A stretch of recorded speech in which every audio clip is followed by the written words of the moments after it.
दोस्तों, जब से हम अपने स्कूल की जर्नी स्टार्ट करते हैं तब हम स्कूल आना जाना पढ़ना लिखना काफ़ी मज़े के साथ करते हैं।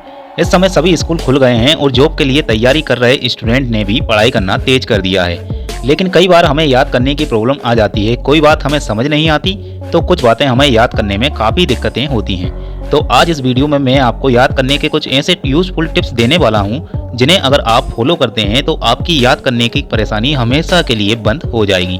वीडियो को एंड तक जरूर देखें और जानें कि याद करने के वो कौन से ऐसे टिप्स हैं जिन्हें यूज करके आप हमेशा के लिए याद करने की परेशानी से छुटकारा पा सकते हैं। तो सबसे पहले आपको अपनी पढ़ाई के लिए शेड्यूल तैयार करना होगा। जिस टाइम आप फ्री हों उस समय आप अपनी पढ़ाई के लिए शेड्यूल बनाएं कि आपको कब और कितने टाइम पढ़ाई करनी है। इसके बाद आप अपने सब्जेक्ट को टाइम में डिवाइड करें कि आपको कितने समय तक कौन सा सब्जेक्ट पढ़ना है। कई बार क्या होता है दोस्तों कि हमें जो सब्जेक्ट सरल लगता है हम उसे पढ़ने लगते हैं और सोचते हैं कि ये सब्जेक्ट हमें जल्दी याद हो जाएगा, लेकिन इसमें हमें जो सब्जेक्ट पढ़ने याद करने में डिफिकल्ट लगता है वो सब्जेक्ट छूट जाता है और हमें वो सब्जेक्ट और भी ज़्यादा कठिन लगने लगता है।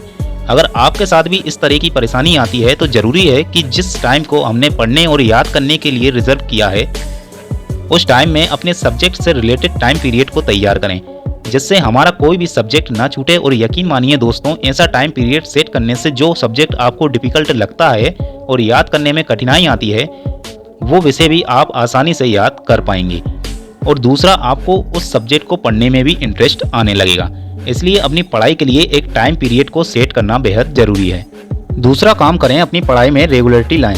दोस्तों, आपको अपनी पढ़ाई के प्रति थोड़ा जागरूक होने की जरूरत है। कई बार हम फिजूल में ही फ्री रहते हुए भी सोचते हैं कि आज रहने देता हूँ, कल पढ़ूंगा, लेकिन ऐसा करने से आप अपनी पढ़ाई का वाकई में बहुत नुकसान कर लेंगे।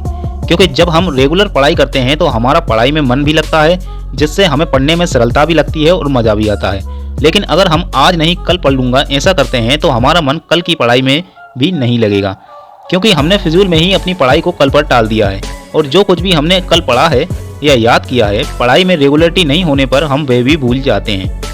इसीलिए दोस्तों, जरूरी है कि हम अपनी पढ़ाई से किसी प्रकार का कॉम्प्रोमाइज़ ना करें। अगर हम दूसरे दिन भी नहीं पढ़ पाए तो हमारी पढ़ाई का लोड बढ़ जाता है और हम एक साथ उस लोड को कवर नहीं कर पाते और फिर सोचते हैं कि काश मैंने रेगुलर पढ़ाई की होती तो इतना ज़्यादा प्रेशर के साथ मुझे पढ़ना नहीं पड़ता, और उस प्रेशर के चलते हम अपनी पढ़ाई को ठीक तरीके से नहीं कर पाते और हम अपने सिलेबस को पूरा नहीं कर पाते।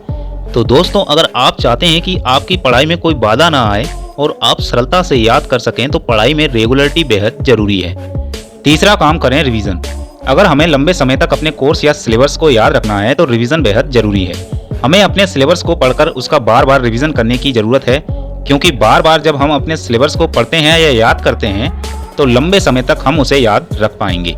और कुछ बातें ऐसी होती हैं जिन्हें हम पूरी ज़िंदगी में कभी नहीं भूलते और आगे जब भी हमें उनसे रिलेटिव क्वेश्चन मिलते हैं तो उन्हें याद करने में भी हमें ज़्यादा मुश्किलें नहीं होती। रिवीजन करते रहने से ना सिर्फ हम क्वेश्चन को पढ़ते या याद करते हैं बल्कि वे हमें आगे भी काफ़ी फायदेमंद साबित होते हैं। आपके सामने कई बार ये प्रॉब्लम तो आई होगी कि आपने किसी सब्जेक्ट के चैप्टर को पढ़ा है और उसे याद किया है, लेकिन अगले दिन आपको उस सब्जेक्ट के चैप्टर में थोड़ा थोड़ा याद रहता है और कुछ बातों को आप भूल जाते हैं। इस परेशानी से छुटकारा पाने के लिए रिवीजन करना बेहद ज़रूरी होता है, क्योंकि जब हम किसी सब्जेक्ट को पढ़ते हैं याद करते हैं तो उसमें कुछ डिफ़िकल्ट क्वेश्चन को बार बार भूल जाते हैं, लेकिन जब हम उन्हें बार बार पढ़ते हैं या याद करते हैं तो उनकी छवि हमारे मन में बैठ जाती है और रिवीजन के जरिए हमें डिफ़िकल्ट क्वेश्चन भी सरल लगते हैं। इसीलिए दोस्तों, ऐसी मुश्किलें आपको ना हो तो आपको बार बार रिवीजन करते रहना चाहिए। चौथा, अपनी पढ़ाई के प्रति उत्सुकता। आप अपने सब्जेक्ट को पढ़ते वक्त उत्सुकता लाएं। कई बार ऐसा होता है कि हम अगर किसी सब्जेक्ट का चैप्टर पढ़ते हैं तो उसे पढ़ते वक्त हमें आलस आ जाता है। ऐसा इसलिए होता है क्योंकि हम अपने सब्जेक्ट को पढ़ने के लिए बिल्कुल भी उत्सुक नहीं हैं और ऐसे में अगर हम पढ़ेंगे तो कुछ ही देर बाद भूल जाते हैं, क्योंकि हमने अपने सब्जेक्ट को पढ़ने में कोई इंटरेस्ट ही नहीं लिया है, जिसका परिणाम होता है कि ना ही तो हम उस सब्जेक्ट को ठीक तरह से पढ़ पाते हैं और ना ही याद कर पाते हैं। और इस बात को आप भली भांति जानते हैं कि अगर कोई काम हम इंटरेस्ट के साथ नहीं करेंगे तो वह काम सफल नहीं हो पाता। अगर हम इंटरेस्ट के साथ नहीं पढ़ेंगे तो इसका मतलब है कि हम या तो पढ़ना नहीं चाहते या फिर बेकार में ही हम उसे पढ़कर टाल रहे हैं। इसलिए पढ़ाई करते समय उसमें इंटरेस्ट लाएं, जिससे आपको उस सब्जेक्ट को पढ़ने में आसानी भी लगेगी और आप यदि इंटरेस्ट के साथ पढ़ेंगे तो आपको उस सब्जेक्ट का चैप्टर जल्दी याद भी हो जाता है। तो जो भी पढ़ें उत्सुकता से, इंटरेस्ट से पढ़ें, ताकि आप उस सब्जेक्ट में कभी मात ना खा सकें और उसमें एक्सपर्ट हो जाएं। पांचवा, पढ़ाई करते समय टेंशन फ्री रहें। दोस्तों, कई बार हमारे साथ ऐसा होता है कि हम किसी सब्जेक्ट को पढ़ते हैं और याद करते हैं लेकिन टेंशन होने की वजह से हमें सिंपल क्वेश्चन भी डिफिकल्ट लगने लगते हैं, जिसका सीधा असर हमारी पढ़ाई पर होता है और जो कुछ भी हमें याद रहेगा हम टेंशन में पढ़ने के कारण वो सब भूल जाते हैं। तो ऐसी स्थिति में आप थोड़ा अपने माइंड को रिलैक्स करने दें और टेंशन को भूलकर अपनी पढ़ाई करें।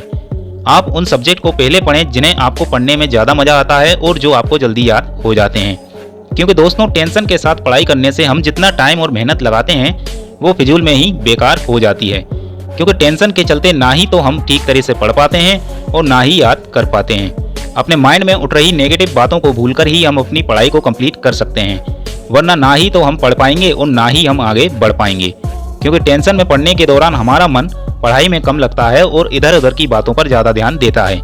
मन में टेंशन के दौरान नेगेटिव थॉट्स आने लगते हैं और ऐसे में अगर हम पढ़ाई करते हैं या किसी भी काम को करें तो वो काम हम नहीं कर पाते, या यूं कहें कि हमारा काम सफल नहीं हो पाता और टाइम और मेहनत बेकार हो जाते हैं।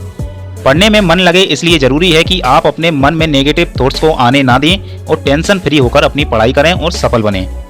छठा, शांतिपूर्ण वातावरण। अगर हम शोर शराबे के बीच पढ़ते हैं या याद करते हैं तो ना ही हम ठीक तरह से पढ़ पाते हैं और ना ही हमें कुछ याद होता है।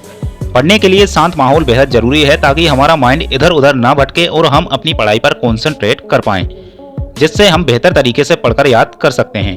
अगर हम शांत माहौल में नहीं पढ़ेंगे तो पढ़ाई के साथ साथ हमें उस शोर शराबे से चिड़चिड़ापन पैदा हो सकता है।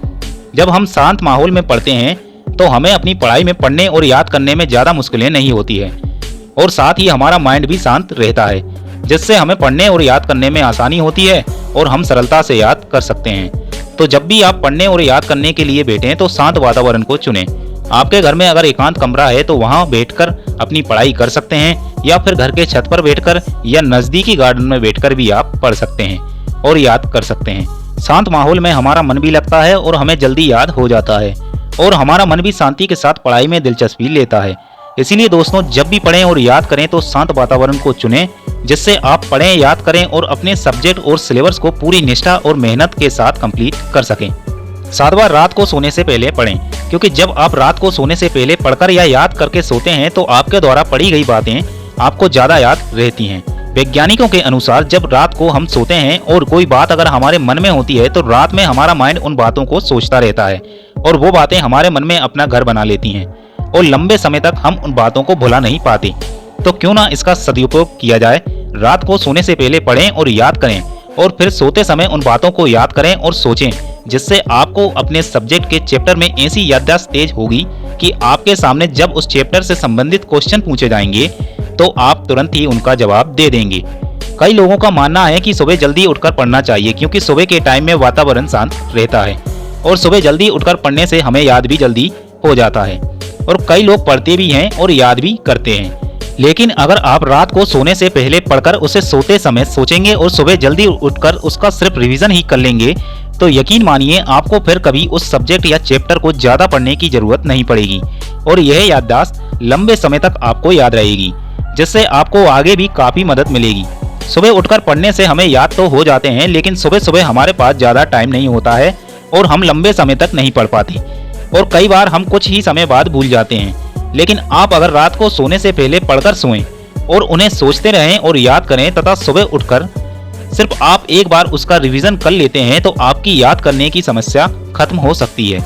8वां, समझकर पढ़ें। कई बार हम अपनी पढ़ाई करते वक्त सोचते हैं कि ये वाला चैप्टर जल्दी कंप्लीट हो जाए और हम उसे रटकर याद करके पूरा करते हैं, जिससे होता यह है कि जब हम उस सब्जेक्ट या चैप्टर से रिलेटेड क्वेश्चन हमारे सामने आते हैं तो हम उसका जवाब नहीं दे पाते और सोचते हैं कि यार मुझे ये याद है, बस दिमाग में सही से आ नहीं रहा है। और ये कमी आती है हमारे ना समझकर पढ़ने से।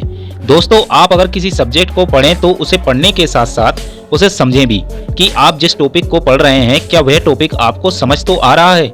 ऐसे में अगर आप अपने टॉपिक को समझकर पढ़ेंगे तो आपको पता चलेगा कि टॉपिक में क्या महत्वपूर्ण है, किस तरह से हमें इस टॉपिक को समझाया जा रहा है और टॉपिक में हमें क्या जरूरी ज्ञान दिया जा रहा है।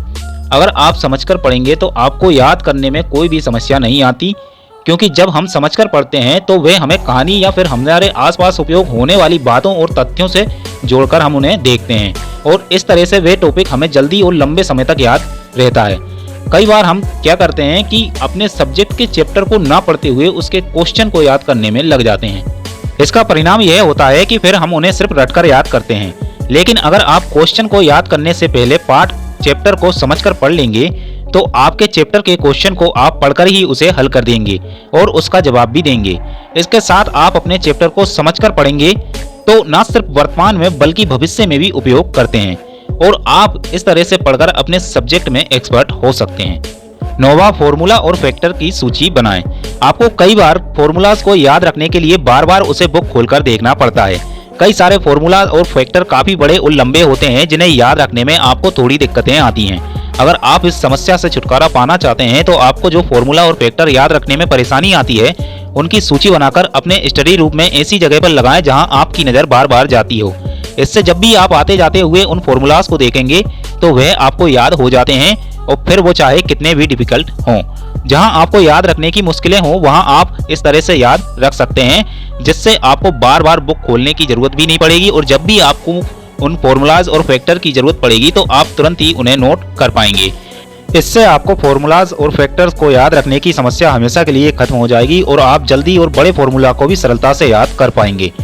तो दोस्तों, मैंने आपको अपनी वीडियो में पढ़ने और याद करने के बेहतरीन टिप्स और आइडियाज बताए हैं और इसके साथ आप कुछ और बातों को फॉलो करें जिससे आपको पढ़ने और याद करने की परेशानी से हमेशा के लिए छुटकारा मिल जाए।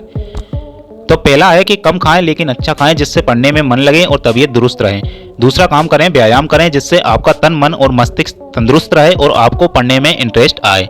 तीसरा काम करें, पढ़ाई से संबंधित नोट्स को खुद बनाएं, ना किसी से और से कॉपी करें।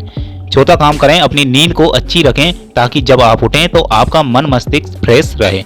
और पांचवा सबसे खास, आप नेगेटिव थॉट्स से बचें क्योंकि कई लोगों के मन में पढ़ाई के प्रति नेगेटिव थॉट्स रहते हैं। आप कोशिश करें कि ऐसे लोगों से दूर रहें और उनकी बातों पर ध्यान ना दें और अपनी पढ़ाई के लिए प्रेरित वस्तुओं और वीडियो को देखते रहें। अगर आप वीडियो में दिए गए टिप्स और आइडियाज को फॉलो करते हैं तो आपको पढ़ने और याद करने के लिए बिल्कुल भी परेशानी नहीं होगी और आप सफलता को प्राप्त कर सकते हैं। आशा करता हूं दोस्तों वीडियो में बताए गए टिप्स को आप जरूर फॉलो करेंगे और आगे बढ़ेंगे। तो मिलते हैं नेक्स्ट वीडियो में आपके लिए कुछ नए टिप्स और नॉलेजेबल जानकारी के साथ बने रहने के लिए लाइक, शेयर एंड सब्सक्राइब करें।